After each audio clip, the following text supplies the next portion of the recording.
Hi guys, and welcome back to my channel. My name's Rachel and I make videos about quilting and my creative life. And anywhere that you can find me on the web is listed down in the description box below. So if you want to stay up to date with other things that I make, do check me out on Instagram and TikTok.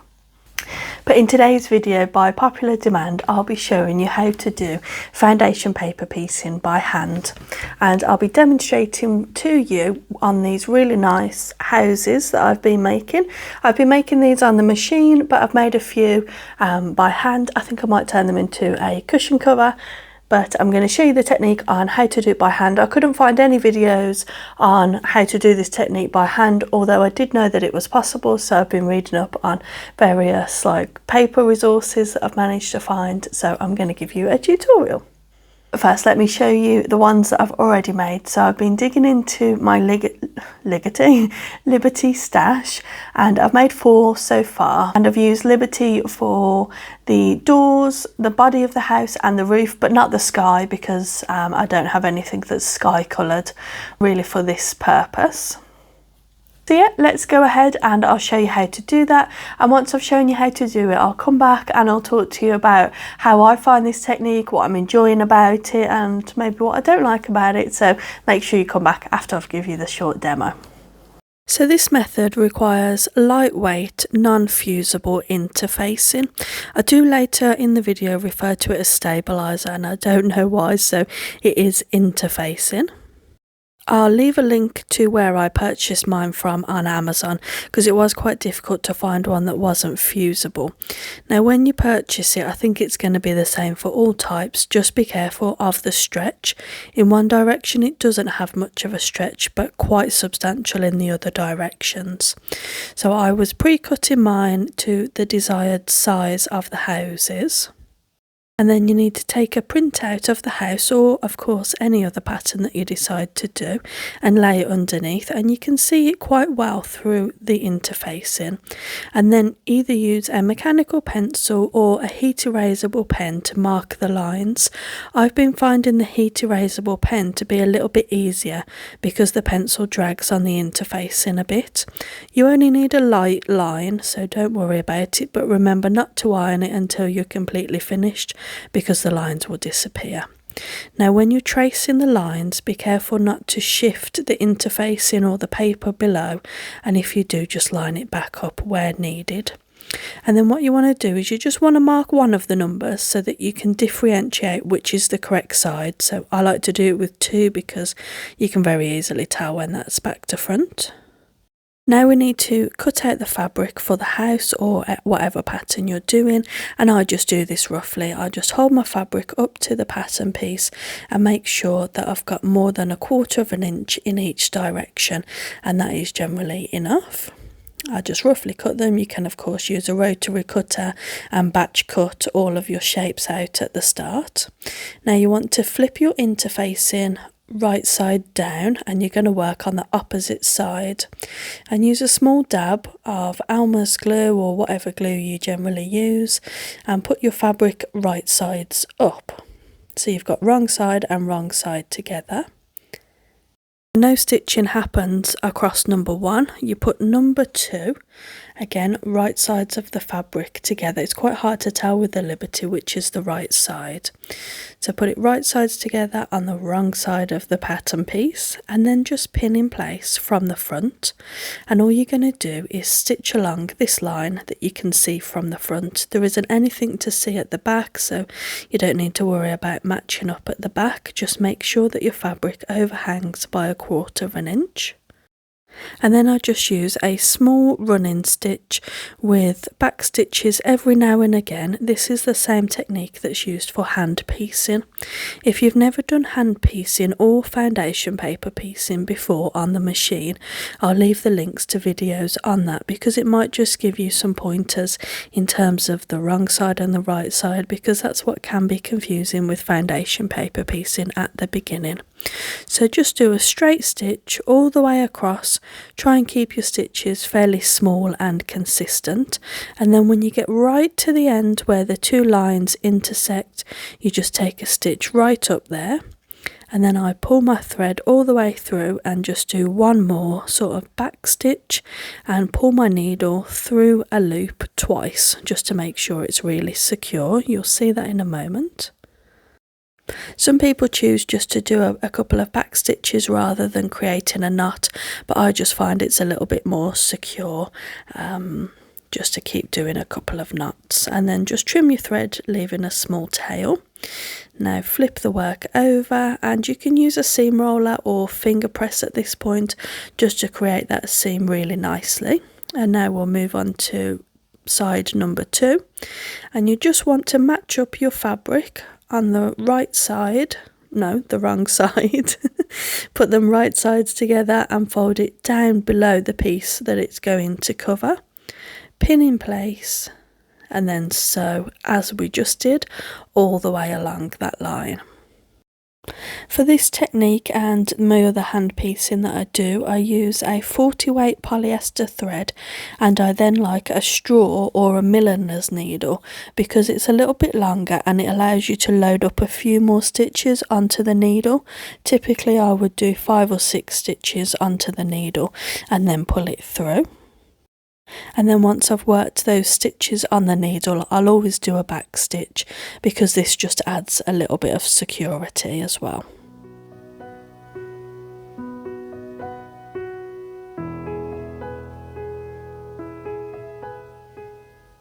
And then again, once you get right to the intersection, just take your final stitch to come up right on the edge, and then leave a loop and pull your thread through that loop twice. Sometimes I find that when I do it once, the knot tends to come undone, so since I've been passing the thread through twice, it seems a little bit more secure. And again, I always leave a little bit of a tail just in case I need to pull my knot a little bit tighter in the future. And then just unfold that piece and again use your seam roller. Of course, if you're not using a heat erasable pen, you can use an iron at this point. And again, just match your fabrics right sides together below the piece that it's going to cover. And with this, you can see that straight through the interfacing, so that you can see to make sure whether you're leaving yourself a 1/4 inch seam allowance. So that's where the interfacing is a little bit better than using the printed papers. You obviously just need to be careful not to be stretching or pulling the interface in as you're actually sewing, because as I explained earlier in the video, it is quite stretchy. And then you just repeat the exact same process across all of the lines.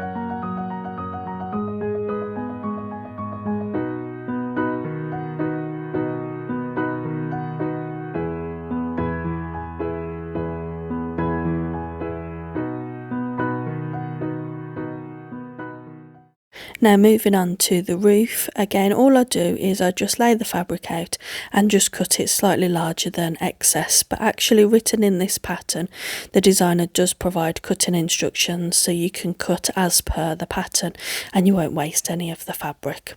So just lay it again right sides together, pop a pin in. The roof is quite a long piece, so you might feel more comfortable adding a couple of pins all the way across. It just depends, and if you feel that the fabric will slip, just add another pin. That's no problem at all. I should also mention, if you've never done hand piecing before, when you pull your stitches, don't pull them too tight because that will cause the fabric to pucker. Just keep it an even tension all the way across and smooth it out if it does start to pucker before you add any back stitches or knots to your work. So this is the final piece. This is the roof.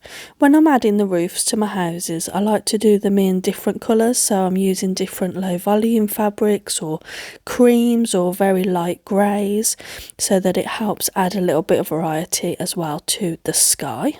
Did I say the roof? I meant the sky. So then you just trim to the very outer edge of the interfacing.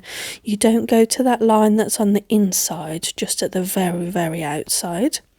And then that gives you a 1/4 inch all the way around the house so that you can join them up to one another, and it will give you the correct seam allowance. I'm thinking that I might add some sashing in between each of my blocks when I turn this into a cushion, but I will keep you updated. So what did you think of the technique then? Leave me a comment down below if it's something that you would consider trying. For me, with the Liberty houses, I just find them so accurate. And sometimes when you're hand sewing with Liberty, because it's so thin and it's got so much drape, that when you're doing traditional hand sewing and pinning it in place, the fabric kind of collapses under the weight of the pin. It's only when you're sewing Liberty on Liberty. If you use some other type of quilting cotton, that doesn't always happen. But I find that hand piecing Liberty together is sometimes a little bit tricky. English paper piecing is fine because you have the stability of the paper there. So I find with this, it's great because that stabiliser just gives that perfect little bit of stability that you need just to help you sew the Liberty fabric. I also really like with these that you don't have to precision cut the fabric. You can just roughly cut it to the correct size and always trim it afterwards, or like I've done a few times, just leave it behind the block. I don't think it makes too much difference. The Liberty fabric is so thin that you barely notice the extra bulk. And unlike traditional hand piecing, you don't have to mark every seam. You can just go off the seams that you've marked on the stabiliser, and yeah, you don't have to spend the time marking all the additional seams, which just seem like a little bit of a time saver. With most types of hand sewing, you've got to invest the time in marking something or cutting something out or basting the shape. So there's always that little bit of extra work up front, isn't there, with the hand sewing. Now with the stabiliser itself, like I said earlier in the video, I will leave a link to the Amazon shop where I purchased the stabiliser. I was thinking about attempting to print on it using like 505 spray to spray the stabiliser onto a piece of A4 paper and trying to get it to feed through the printer. But then I thought, well, the ink is going to wash out, and then where is that going to land on the quilt when the ink is washing out? It obviously doesn't all come out, does it? So I wouldn't want it to land and leave ink marks on the fabric. If anyone has any experience on that, do just let me know. I think there is a company that sells, I think they might be called Inkigo or something like that, where you can print directly onto fabric on your inkjet printer. But I don't know, does it wash away? And does all of that ink come out, or will it land in the wrong places on the quilt? Because that's not what you want if you're spending a lot of time doing this. So leave me a comment down below what you would do and how maybe you could make it a little bit more efficient. And I don't think I mentioned earlier in the video, but I will leave the Etsy shop to where you can purchase the traditional paper, foundation paper piecing papers for the house and the tree pattern. I'll leave that in the video description and you can head on over to Etsy. It's a lovely lady who runs that shop. And if you do any of this, do tag me on Instagram. I would love to see what you're making. But as always, if you have any questions, do just leave me a comment down below and I'll do my best to answer all of the questions. And like I always say, I read every single comment and I'm trying my best to leave hearts on the comments if I don't have the chance to reply, because things are getting quite busy.